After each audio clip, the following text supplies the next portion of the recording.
আইসি revolve করার পর এই রিভলভ করছি আইসিটাকে, রিভলভ করার পর আইসিটা রিভলভ করছি, রিভলভ করার পর এই বলা আইসিটা তো এটা প্রসেসর বলে, এটা প্রসেসর করার পর এই এই জিনিসটা দিয়ে মানে এই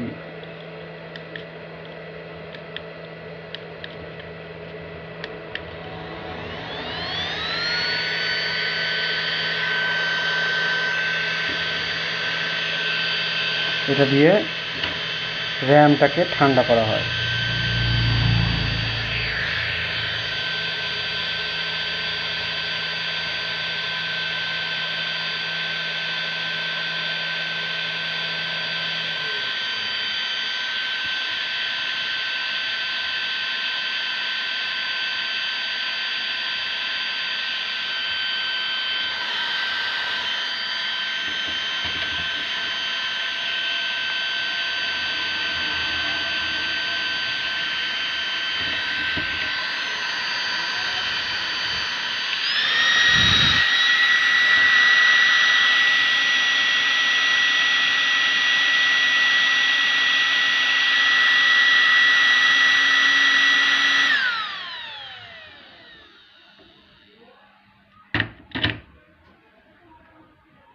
এবার ঠান্ডা হয়ে গেছে প্রসেসরটা, এবার চেক করে দেখবো এটা ঠিক আছে নাকি।